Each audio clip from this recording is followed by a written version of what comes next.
Been broken, beaten down, tasted dirt as I hit the ground. You were there through it all. Good morning, friends. Welcome to my channel. My name is Sherry. I'm going to be doing a garden tour with you today. I've promised it on my channel for a while, and I finally just got to the point where I could do one. So nothing is perfect, of course. I'm probably going to be showing you lots of things that need deadheading or weeding, but nonetheless, we are in my front yard. I'm sitting on my rose arbor bench. I'll show you that in just a second. As soon as I turn the camera around, I put these roses in this spring, and they are called Purple Splash. Yeah, I wanted a purple rose because I thought it would complement nicely with the color of our house, which is kind of a gray with white trim. So anyway, let's get this tour started while my husband is walking Max, because we all know Max likes to bark. So if you're new here, welcome into my channel, and if you're returning, of course, welcome back. So let's get this tour started, shall we? Okay, so this is where I was just sitting. These are the Purple Splash roses. Aren't they pretty? They're real variegated.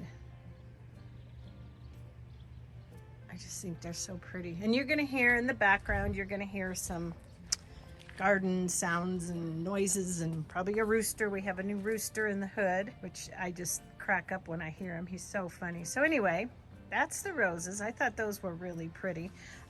This section, I still have to plant. So we pulled a peach tree out, and we pulled a bunch of kind of shrubbery out of here. So I still need to get this planted, and I don't know yet what I'm going to put here because I want it to be kind of a real zen, pretty area. This section over here, we're still working on. We've got some dirt to move and some weeds to pull. And then this over here, I want to show you in case you've seen some of my other garden tours. You can see how much things have grown. Trying to get this done in the morning before it gets too hot. It's already about 80 degrees. Look at the lavender, isn't that pretty? And then there's, oh, Kitty. Oh, hi, Kitty. Wow, Kitty just came running out. Yeah, this lone guara popped up by itself over here because the mother plant is right there. So yeah, so we've got some lavender. This is a corner flower bed, so let me back up.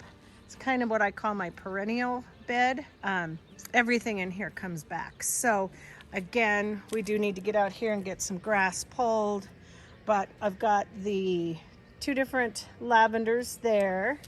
Back in here is a real pretty sedum, autumn joy. So he'll be real pretty in the fall. I need to put some water in my little bird bath, but there's a guara. You can see it there. Some chrysanthemums. Yeah, these are chrysanthemums, and these are chrysanthemums. So those will bloom after a bit. These funny things right here. I don't know, this growth habit is just cracking me up, but these are a white salvia. So I've got two of them. And they did this last year. I don't remember them doing this the first year, but it almost looks to me like something comes and sleeps on them at night. But I think they just get so heavy, that's the way they grow. They sort of fall over. So, and there's some volunteer rutabaga there. Aren't those beautiful? And then we have some catnip right there. And again, reminding myself I gotta fill my bird bath. All right, you guys, let's move on. Yeah, we have to get moving on here because I want to get this done while they're on their walk. So this is my front entryway. You might remember this. I put a whole bunch of wildflower seeds in. You can see how pretty they're growing. I did plant some stuff, like I planted this Veronica, and I planted some Lisianthum right here. And what else did I plant?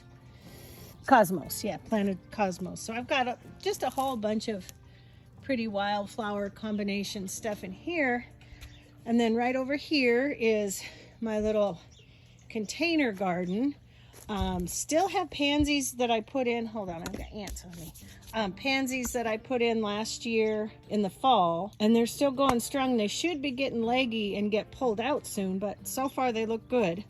And I'm just fascinated with my wildflower containers this year. I think they just are so beautiful. And I don't know, there's just something about them. I just love the wildflowers. And that's got wildflowers. So all these, I just threw a bunch of seeds in and said, you know what? That's good enough for me this year. So I've got lots of pretty wildflowers to come out and pick and make arrangements with. My front hosta in the semi-shady, pretty shady area, and my Aaron's beard, also known as St. John's wort. And I've got that ground cover here underneath my white birch tree, and of course Mr. Japanese maple. He's my pride and joy. I love him. He's so happy. Isn't he just gorgeous? Just gorgeous.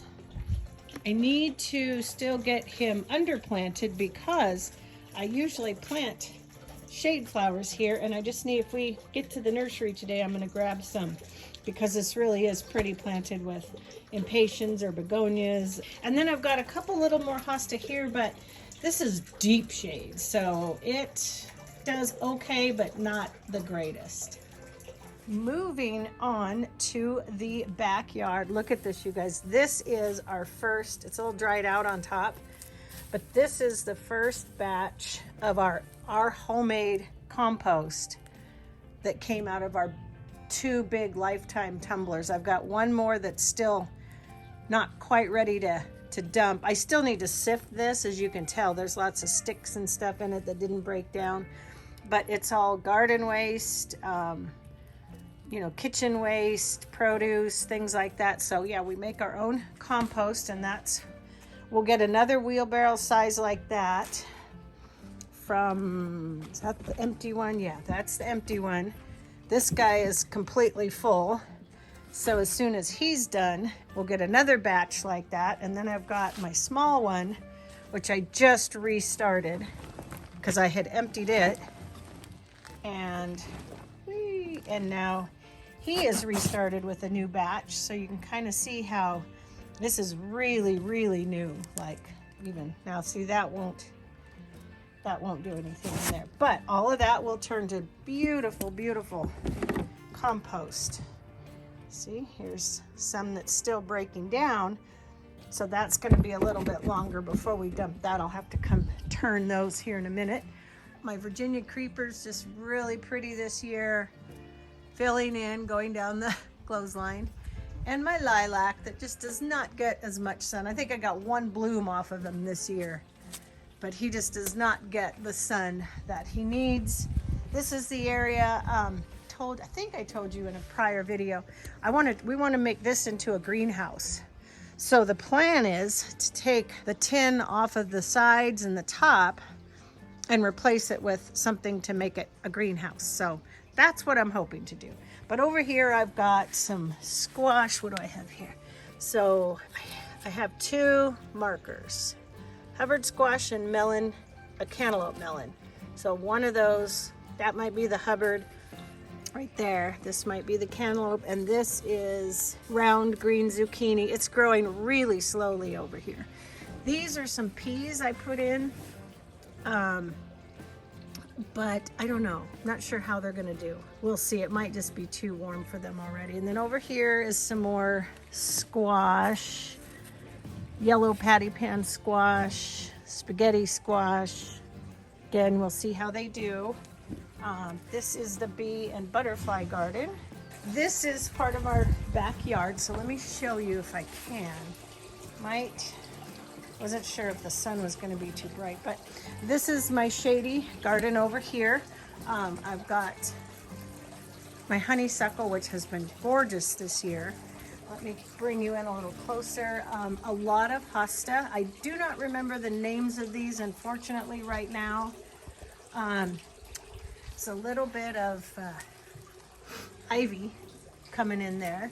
And I do have some empty spots I'm going to start sticking some more stuff in. But this is a lot of it's hosta. That is some coleus. because it likes the shade. Some more hosta. This is purple moon kale. So I have 2 of these over here. You can see something's eating them pretty good, but they're not doing too bad. So I'll just clean those price slugs. More hosta. Let me back up. That's my pretty Jackman clematis that I put in this year that really bloomed beautiful. And he's got this nice bed of hosta to cover his feet. And another purple moon kale, another hosta. Now this little dude, he's supposed to be Brussels sprouts, but I don't know. I planted a lot of seeds and some of them did get mixed up. This is the gigantuan hosta. Look at how huge. Look at how big these leaves are compared to my hand. Isn't that something? They're so gorgeous. Again, I don't remember the name of it. I've had that one in here for so long. Another hosta. And this, you guys, I've had this jasmine in here, the star jasmine. Smells so good for years. And I've never gotten but maybe 1 or 2 blooms. And as you can tell this year, it is covered with blooms. I do need to do fish emulsion on everything. I was going to do that today, but I think that maybe tomorrow morning I'll do that. And another honeysuckle. So as you're looking down let me back up a little bit. Let me come on the porch. So this is our view when we sit on the patio. We've got the view of our fountains. This is my little sitting spot we've got we just have a real small slab in the back. Used to be for a jacuzzi, but now we just use it as a sitting spot. But these were all wildflower seeds that I put in, so I really have no idea what those are going to be. These are a couple of just little flower pots that I have. Some verbena, not verbena. No, I'll think of it. So these are Scopia, and then these are just like little calabracha, I think they are. So I've got some of those in here. Just little flowers. This is some, I put a lot of nasturtium in this year in my pots. So there's a whole bunch of nasturtium, just various colors. I've got, I can't remember the brands I put in, but I know I've reds and the yellows and the peachies. And then I've got a little rose, a real pretty orangey rose right here. I don't think I ever knew the name of it because I think I found it at Grocery Outlet.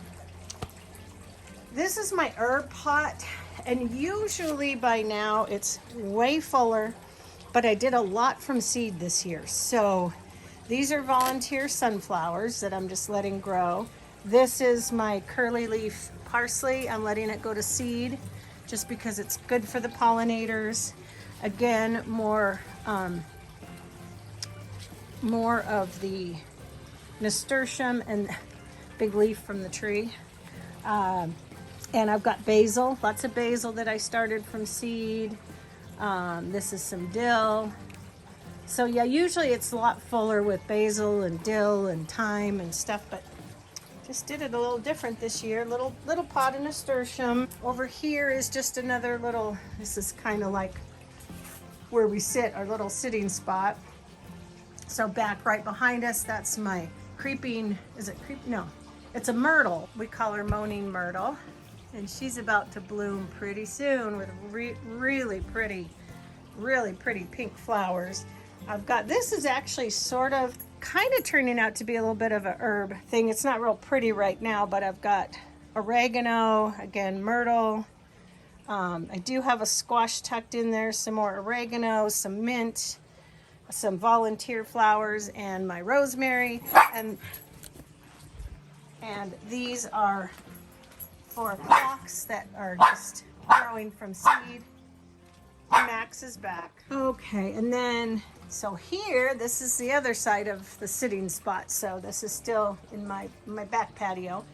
This is our barbecue area. We've got Big Barbecue, his name is Holy Crap, and then the little Weber charcoal barbecue. We use that a lot. I think tonight we're gonna do some salmon. So anyway, squash, tomato squash. So this is a combination of, it's a tri-colored zucchini, and I do have, oh, I've got one right here. Oh, trying to get there. See? Right there. So I've got a zucchini on there, and again, nasturtium, just because it'll come and it hangs out and it'll drape down the side of the pot. Isn't that pretty? And then there's a green zucchini right here. So I've got those two coming. This is the only tomato plant that I did not start from seed. It is a yellow, it's a lemon cherry. So it's got lots of tomatoes on it, if you can see that. But it really is loaded with lots of beautiful little cherry tomatoes and more nasturtium. And I've got basil, so I put basil. I like to put basil in around my tomatoes. Another squash plant. This is just a dark green squash, and I have a little squash right there, but I don't know if he's gonna keep growing or not. I just keep an eye on him. And again, more nasturtium. And now into the garden. I was gonna try to do this before it got too hot, so let's get into my garden, you guys. All right. I love it out here. I absolutely love it. Potatoes. I had potatoes here. They were supposed to be fingerling from the seed potato, but they're actually more of a white rose potato. And then these two left here are red, and I'm leaving them just a little bit longer till they fall over. Then I'll pick those. So I've got two kohlrabi. I've got a red one and I've got a green one there. And if you notice, they're labeled eggplant. Well, when they were seeds, they looked like eggplant. So I labeled it because I had so many seeds, so many seeds. So somehow I got those mixed up, and they're clearly not eggplant. They are kohlrabi, however, and they seem to be fine. So I'm just letting them grow. Peppers are coming along a little bit slow. They were covered up by some of the potatoes. So that's a bell pepper. This is a bell pepper. And then I'm considering trying another batch of potatoes, but I'm gonna do a little research and make sure it's not too hot to start them. And look, there's a little baby grasshopper. And you know what? Those things can do some damage, I'll tell you what. So two small, my smaller of my 4 tomatillos. But this is what cracks me up, you guys. Look at this. I've got my sunflowers doing exactly what I wanted. I've got my tomatoes, and down, it's a jungle in here. These are cucumbers. Now, how they're gonna do, I don't know. But my plan is, if they can grow enough, I'm gonna wrap them around the sunflower stems and or tie them to the lattice. But anyway, tomatoes are getting huge. This is a beefsteak, and it's got some little tomatoes on it. This is also a beefsteak, and I wanted to show you, look at on these, let me show you over here. So my sunflowers, I've got 2 varieties. I've got one called Sunzilla and one called Moulin Rouge. But look at this guy. This, I've never grown like a double-headed sunflower, because it's gonna have like, I don't wanna rip it's got a flower here, one here, one here, one here, whoops. So yeah, and one of them should get taller than the other. So I'm thinking one of these is the Moulin Rouge, and one is, which I'm almost thinking maybe this one because of its color. But anyway, those are my sunflowers, so I'm really excited about that. So I showed you the 2 beefsteaks. These are pole beans that are doing what they're supposed to do. They're just climbing up. I've got a little teepee there for them. This is a Summer Feast tomato, and it's got one little tomato on it. So it's a little behind everybody else, but it's doing good. And then this one is a Italian heirloom, and it's doing really well. It's got, and all of these tomatoes I started from seed, you guys. I'm pretty proud of my tomatoes this year. And look at this. There's some little tomatoes there. So And I am pruning my tomatoes down to about 1 to 2 liters, which the liter is, this is the liter. Try to show, like, this stem is a liter, right? So I've kept it down to 1 or 2 liters. This has a sunflower growing. Okay, so then I've got these are rattlesnake, oops, hold on.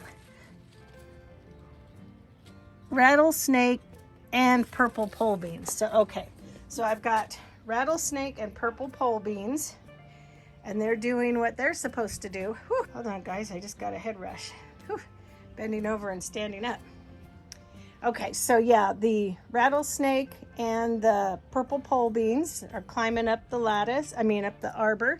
So those should do well.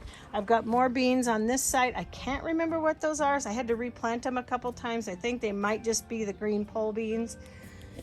Down here I put in, because I had peas there and it got too hot for them, so I put in, that is table queen squash. So that's winter squash.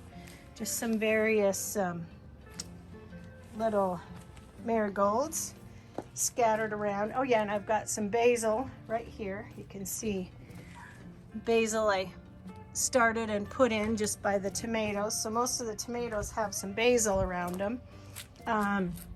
This little area, I know they're gonna get big, but I wasn't sure out of the 3 which one was going to do good, but these are pumpkins, and if I have to, I can let it ramble. This is, and this one's doing really good. This is spaghetti squash, these two. I was just gonna look, oh yep, look at there. Now it's supposed to be spaghetti squash, but that almost looks like a yellow crookneck to me. So we're gonna have to wait and see. We're gonna have to let it get a little bit bigger.